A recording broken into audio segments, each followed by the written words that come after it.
Olá pessoal, eu me chamo Felipe Giacomini e esse aqui é um vídeo piloto. Eu espero que você goste do assunto trabalhado aqui, que será o propósito eterno. Eu te aconselho a ler Gênesis do 1 ao 3, para que você possa compreender o que será ensinado aqui. Assim como também os textos de apoio que seriam Efésios do 1 do 3 ao 14 e Romanos 8, do 18 ao 30. Deus, ele criou todas as coisas com um propósito. Então, qual é o propósito da criação de todas as coisas? Manifestar sua glória e desenvolver, ter um relacionamento com a criação, especialmente o ser humano. A criação de Adão e Eva é a primeira expressão visível do plano eterno de Deus, de criar uma família de crentes, de ter um povo que o adora em espírito e em verdade.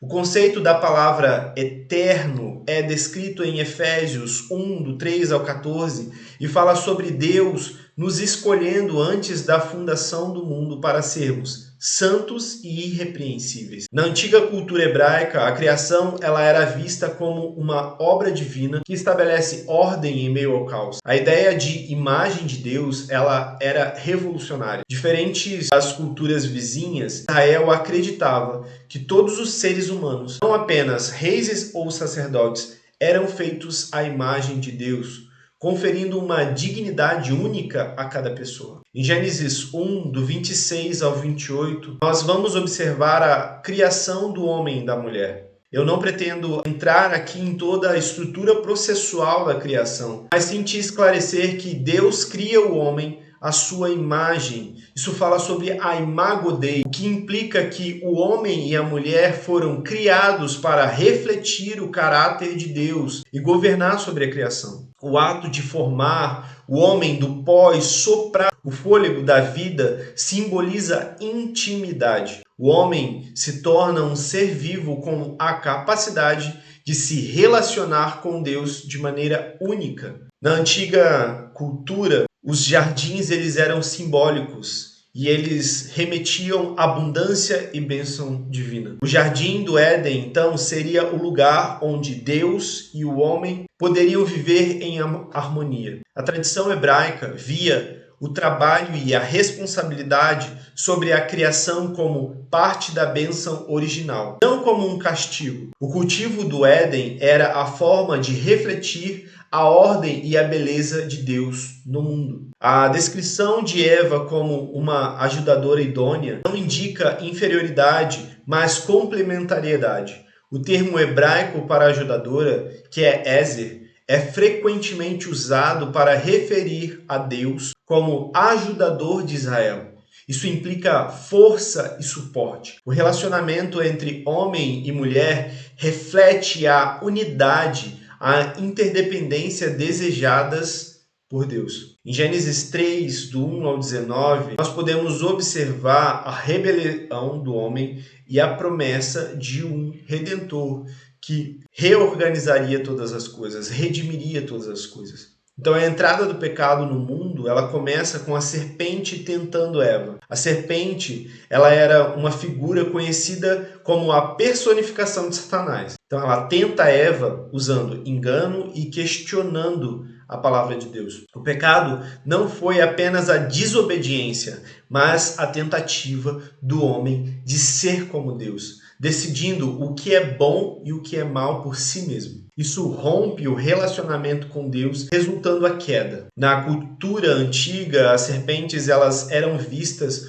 como tanto como símbolos de sabedoria, também como engano. Então, para os hebreus, a serpente ela era vista como a encarnação do mal. Isso fala sobre uma figura que engana o homem para longe de Deus. As consequências do pecado são dor ao trabalho. E esse trabalho de forma árdua e a morte. E essas consequências são diretas por conta da rebelião do homem. Então, no contexto hebraico, o suor do rosto para conseguir o alimento era uma realidade constante da vida agrária. E isso simboliza a nova realidade da humanidade após a queda. Em Gênesis 3,15, nós podemos ver o proto-evangelho, que seria a semente prototipada. Essa era a primeira promessa de redenção de Deus ao homem. Então, Deus amaldiçoa a serpente, mas ao mesmo tempo ele oferece uma promessa de redenção. Esse versículo ele é conhecido como o proto-evangelho, que seria a primeira boa notícia. Deus promete que a semente da mulher, a descendência, esmagaria a cabeça da serpente. Embora a serpente ferisse o calcanhar da semente, esse é o primeiro vislumbre do plano de Deus, que seria a salvação de Deus. A salvação do homem. No contexto da cultura hebraica, o conceito da semente é crucial. A linhagem e a descendência são temas centrais na Escritura, especialmente em relação à promessa de Deus. A semente prometida é desenvolvida ao longo da Bíblia até a vinda de Cristo, o descendente final, que vencerá Satanás. A figura do Redentor, embora ainda não explícito em Gênesis 3,15, o conceito de um Redentor que libertaria o povo de Deus é algo que cresce ao longo das Escrituras. Eu gostaria que você pensasse que talvez Eva esperava que do ventre dela nasceria o descendente.